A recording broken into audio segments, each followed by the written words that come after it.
ایک ویڈیو دیکھی تھی میں نے اپنے علاقے کے مسائل پہ گفتگو کر رہے تھے. سوال میرا ہے کہ ہم وقف کے نظام کو کیوں نہیں اپناتے؟ یہ نہریں سطح جاریہ ہیں, آپ کا پیسہ آپ کی آنکھوں کے سامنے صحیح جگہ خرچ ہوگا. مثال کے طور پر کہیں اونچی پانی کی ٹینکی ہے, چھوٹا سا باغیچہ چاہیے علاقے کے لوگوں کے لیے, پارکنگ کی جگہ, حضرت عثمان کا بقواش دے. بالکل صحیح بات کی آپ نے, انڈاؤمنٹ وقف یہ طریقہ ہونا چاہیے. مسلمان سوسائٹیاں مدارس بھی اسی پہ چلاتی تھیں اور ڈیولپمنٹ کے کام بھی اسی پہ, تو یہی ہونا چاہیے. لیکن کچھ کام ایسے ہیں جو وقف پہ ہو نہیں سکتے. مثال کے علاقے کی صفائی کروانی ہے, تو اب علاقے کی صفائی کیا ٹینکی بنا دیں, کیا کریں؟ وہ تو ڈیلی بیسس پہ کوئی جمعدار آئے گا, صاف کرے گا, لوگوں میں اویئرنیس ہوگی. یا اس کے لیے ہم کوئی فنڈ بنا دیں جی صفائی کا, تو فنڈ میں پیسے نہیں دیتے لوگ. دوسری بات یہ کہ ابھی ہم نے درخت لگانے تھے, میں نے اپنے علاقے میں نہیں لگائے. تو میں نے کہا بھائی ہم اگر ایم ٹی ایم فاؤنڈیشن سے اپنے علاقے میں درخت لگائیں تو ایک سوالیہ نشان ہوگا, لو بھائی دنیا بھر سے چندہ آ رہا ہے اور اپنے علاقے کو چمکانا شروع کر دیا. تو میں نے درخت لگائے فور کے چورنگی پہ جا کے, صحیح ہے نا, جو ہمارے علاقے سے بہت دور. مفتی صاحب ابھی ایک ویڈیو نظر سے گزری جس میں کچھ لوگ زمین کھود رہے ہیں اور سونا نکل رہا ہے. ویڈیو کمپیوٹر سے بنائی گئی تھی لیکن دعویٰ کیا جا رہا ہے کہ دریائے فرات سے سونا نکل آیا. ابے بھائی اے آئی نے بڑے مسائل کھڑے کر دیے. انٹرنیٹ سے, یوٹیوب سے اعتماد ہی ختم ہو جائے گا لوگوں کو. اس پہ کوئی قانون سازی ہونی چاہیے. اعتماد ہی ختم ہو جائے گا, لوگوں کو پتہ ہی نہیں چلے گا یہ فیک ہے یا اوریجنل ہے. تو اتنا زیادہ ہو رہا ہے. اب یہ تو میرا ہیڈک نہیں ہے, تو گورنمنٹ کا کام ہے. مفتی صاحب میں انٹرنیٹ سے کئی سالوں سے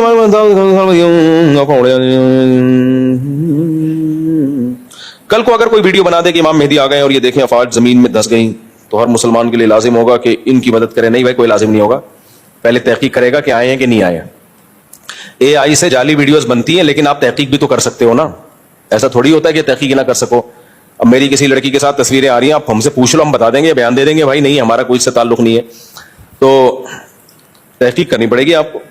میں شرعی پردہ کرتی ہوں, جہاں منگنی ہوئی وہ میرے منع کرنے کے باوجود میری تصاویر اور ویڈیو بنواتے ہیں, کیا مجھے اس رشتے کو برقرار رکھنا چاہیے؟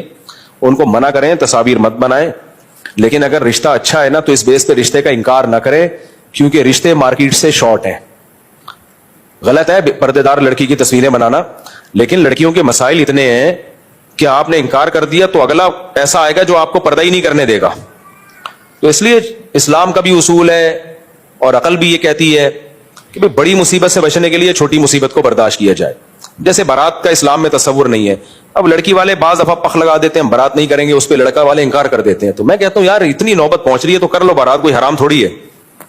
تو اس لیے اگر وہ لڑکا اچھا ہے اس کو منع کریں تصویریں نہ بنائے, لیکن بنا رہا ہے ڈیجیٹل تصویریں اپنے پاس ہی رکھنا ہے نا, دوستوں میں شیئر تھوڑی کر رہا ہے وہ. تو چلاؤ پھر, اتنا زیادہ نیک بننے کی, نیک تو جتنا زیادہ بنو اچھا ہے. میری ہر بات کو نا لوگ پکڑ لیتے ہیں. میں نے کہیں بیان میں کہہ دیا کہ اتنا زیادہ نیک بننے کی ضرورت نہیں ہے. اس پہ ایک صاحب نے میرے پیچھے نماز چھوڑ دی اور قرآن کی آیت پڑھی. قرآن کہہ رہا ہے فاتقوا اللہ ما استطعتم, جتنا نیک بن سکتے ہو بنو. اور یہ مولوی کہہ رہے اتنا نیک بننے کی ضرورت نہیں ہے. بھائی کسی کے کلام کا مطلب ہوتا ہے, مطلب یہ ہوتا ہے اتنا نیک بننا کہ افورڈ ہی نہ کر سکو اور برداشت سے باہر ہو جائے اور پھر اس سے بڑی برائی میں مبتلا ہو جاؤ.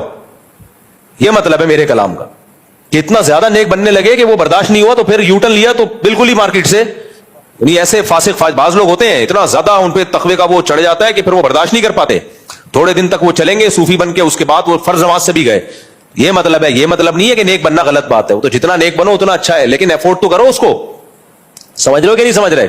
تو جن صاحب نے میرے پیچھے نماز چھوڑ دی ان کو خدا کا خوف کرنا چاہیے. آپ نہ پڑھیں ہمارے پیچھے نماز, ہماری صحت میں کوئی فرق نہیں پڑتا, لیکن اگلے کی بات کو جب دو مطلب نکلتے ہیں صحیح بھی اور غلط بھی, تو غلط مطلب کیوں لے رہے ہو بھائی؟ کوئی مولوی ممبر پہ بیٹھ کے لوگوں کو نیک بننے سے روکے گا؟ اب جیسے میں اس خاتون کو کہہ رہا ہوں کہ رشتہ نہ توڑو بھائی. اب ایک لڑکی تھی فل باپردہ ڈاکٹر بن رہی تھی, وہ میڈیکل کالج میں فل باپردہ ہو کے جاتی تھی, ہاتھوں میں گلوز پہنتی تھی, فل برقع. میں جانتا تھا اس کو پرسنلی, بہت نیک ہے, ہماری اسی گلی میں رہتی تھی, میرے گھر والے جانتے تھے اس کو. وہ میڈیکل کالج میں 2 سال ہو گئے اس کو. ابھی کسی مولوی صاحب سے اس نے پوچھا, مولوی صاحب نے کہا کہ چھوڑ دو میڈیکل کالج کیونکہ ماحول بہت خراب ہوتا ہے. اور پھر واقعہ سنا ہے, وہ فلاں کی لڑکی وہ بوائے فرینڈ کے ساتھ بھاگ گئی اور ہاؤس جاب میں وغیرہ وغیرہ, اتنے واقعہ سنا ہے. وہ لڑکی نے چھوڑ دی جاب, سوری جاب کہہ رہا ہوں, تعلیم چھوڑ دی. 2 سال ہو چکے تھے. اب بعض لوگ ایسی بات کرتے ہیں, تمہارا باپ پیسے دے گا, تو 2 سال کی جو فیسیں بھری ہیں اس نے, اس کے باپ نے ہے بھائی. اس کے ابا میرے پاس آئے, میں نے کہا آپ اپنی بچی سے میری بات کراؤ. میں نے کہا آپ کو 2 سال میں کوئی مسئلہ ہوا آپ کے ساتھ؟ کہتی میں گلوز پہنتی ہوں ہاتھوں میں. اتنی نیک. میں نے کہا آپ جیسیوں کو تو جانا چاہیے تاکہ دوسروں کو بھی شوق پیدا ہو. آپ جیسی اگر کوئی اتنی مضبوط دیندار ہے جو 2 سال میں بھی اس ماحول سے متاثر نہیں ہوئی ہے اور ہاتھوں میں گلوز پہن کے جا رہی ہے اور اتنی اچھی ڈاکٹر بنی, وہ بعد میں جب میں نے اس کو بولا نا کہ آپ پڑھو, بہت زیادہ اچھے نمبر آئے اس کے. اور تو میں نے اس کے ابا کو کہا, میں نے کہا وہ کہہ رہی نہیں علماء نے فتویٰ دیا ہے, وہ عین بڑا اچھا نکلتا ہے نا, جب انسان میں تقویٰ زیادہ ہوتا ہے تو ہا اور عین حلق سے نکالتا ہے وہ.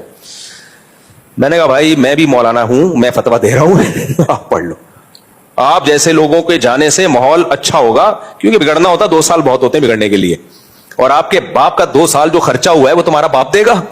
اس طرح میں نے بات نہیں کی, تو میں آپ لوگ سے بات کر رہا ہوں, وہاں تو بڑی تمیز سے بات کی میں نے. وہ بھی تو ہے نا, باپ کہہ رہا ہے تم نے فتویٰ دے دیا, میرے 2 کرنا تھا تو 2 سال پہلے کر لیتے یہ کام, میری جو 2 سال کی کم تھوڑی ہوتی ہے میڈیکل سائنس کی فیسیں. تو بعض لوگ ایسی بات کر دیتے ہیں سوسائٹی میں جو قابل عمل نہیں ہوتی, وہ اپنے آپ کو اس کی جگہ رکھ کے سوچیں. تو خیر میں نے اس کو بولا, میں نے کہا بھائی میں ذمہ داری لے رہا ہوں اور آپ دین پہ اور قائم رہو, بلکہ آپ جیسے لوگ جائیں گے تو ایک اچھا میسج جائے گا کہ پردے کے ساتھ بھی ڈاکٹر بنا جا سکتا ہے. اور میں نے کہا آپ زیادہ اچھا الحمدللہ بن گئی, اس کی شادی بھی ہو گئی, میرا خیال ہے بچے بھی ہو گئے ہوں گے اس کے, اور وہ اچھی اس کے بارے میں اطلاع ملی تھی کہ یعنی ایک اچھی ڈاکٹر ہے, اور شادی بھی میرا خیال ہے اس کی ڈاکٹر سے ہی ہوئی, تو بلکہ ڈاکٹر سے ہی ہوئی شادی, خیال نہیں ہے مجھے بھی یاد آیا کیونکہ پرانا واقعہ ہے, ڈاکٹر ہی سے شادی ہوئی اس کی. تو کیا بات ہے چل رہی تھی, پھر ہم دائیں بائیں نکل جاتے ہیں. ہاں تو میرا مقصد تھا, اب میں اس کو یہی کہوں گا نا, اتنا نیک بننے کی ضرورت نہیں ہے کہ یونیورسٹی چھوڑ دو, میں یہی کہوں گا نا. آپ کو کیا لو بھائی, ایک مفتی کہہ رہا ہے, دوسرا مفتی وہ کہہ رہا ہے فل نیک بنو, اتنا نیک بنو کہ یونیورسٹی چھوڑ دو, اور یہ کہہ رہے ہیں اتنا نیک بننے کی ضرورت نہیں ہے.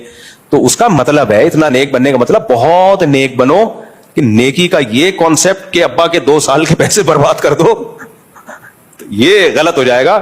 اور ایسے میں ہوتا کیا ہے, اتنا زیادہ شدت والی راہ جب اختیار کی جاتی ہے تو رزلٹ کیا نکلتا ہے, سب سے پہلے باپ بدل ہوتا ہے مولانا سے, وہ باقی بچوں کو کہتا ہے کہ ان کو کسی مولوی کے بیان میں نہیں بٹھاؤ, پھر وہ کسی دن پیتے ہوئے پکڑے جاتے ہیں.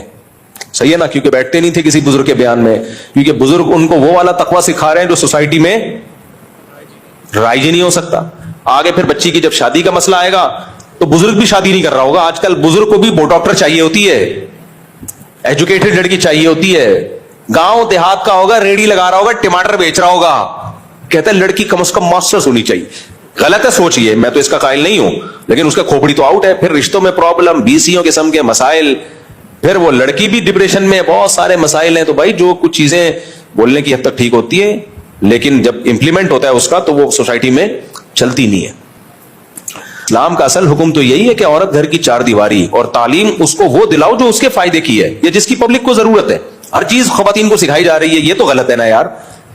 کل کسی نے مجھ سے پوچھا کہ فوج میں بچیوں کو بھیجنا کیسا ہے, میں نے کہا مرد ختم ہو گئے ہیں کیا, آدمی مر گئے ہیں دنیا میں, اور ضرورت بھی نہیں ہے نا اس کی. بارڈر پہ لڑنے کے لیے مرد چاہیے, آدمی چاہیے, انٹیاں نہیں چاہیے ہمیں. ہوتی ہیں کچھ خواتین پائلٹ بن جاتی ہیں, میں بھی ملا ہوں ایسی پائلٹ خواتین سے, پاکستانی پائلٹ خواتین سے, جگرا ہے ان کا, جہاز اڑا لیا انہوں نے, لیکن یہ تو ہزاروں میں آٹے میں نمک کے برابر ہوتی ہیں ایسی خواتین. نارمل عورت نہیں, اس کا یہ کام نہیں ہے کہ اس کو پائلٹ بنایا جائے, اس کو فوج میں لڑنے کے لیے بھیجا جائے. تو کیوں سوسائٹی میں ایسی چیز کو پروموٹ کیا جا رہا ہے؟ کوئی ایک آدھ پیدا ہو گئی جو جہاز لے کے قلبازیاں ہوتی ہے تو ٹھیک ہے. صحابیات میں بھی 2-4 خواتین ایسی تھیں جو گھوڑے کی پشت پہ سوار ہو کے دشمن سے لڑی ہیں. حضرت خولہ جو تھی جنگی ٹوپی پہن کے باقاعدہ لڑی, لوگ مر سمجھ رہے تھے ان کو. تو لیکن یہ استثنائی صورتیں ہیں. اس کا یہ مطلب نہیں ہے کہ ہم بچیوں کو ترغیب دینا شروع کر دیں کہ آپ فوج آرمی میں جائیں, آپ پائلٹ بنیں. نہیں بھائی, سارا نظام خراب ہو جائے گا اس سے. عورت گھر کے لیے تو میڈیکل سائنس تو ضرور, اس میں تو لیڈی ڈاکٹر کا ہونا ضروری ہے نا. ہم بھی اپنے گھر کی مستورات کو کہیں علاج کے لیے لے کے جاتے ہیں تو لیڈی ڈاکٹر ہی تلاش کر رہے ہوتے ہیں. ڈینٹسٹ بنے ہوئے میل ڈاکٹر, اور لڑکیوں کے علاج کر رہے ہیں. وہ ڈینٹسٹ میں فیمیل ڈاکٹر کا ہونا بہت ضروری ہے بھائی فوری طور پر ڈینٹسٹ لڑکیوں کا ایک جماعت ہونی چاہیے, ایکسپرٹ ڈاکٹر, تاکہ لڑکیوں کا علاج تو لڑکیاں کریں یار. اب اس میں کیا کہ لڑکیاں ڈینٹسٹ بھی نہ بنے, تو بھائی یہ تو ایک بے حیائی کو آپ ایک پروموٹ کر رہے ہو. تو جن شعبوں میں ضرورت ہے ان میں تو ٹھیک, ان میں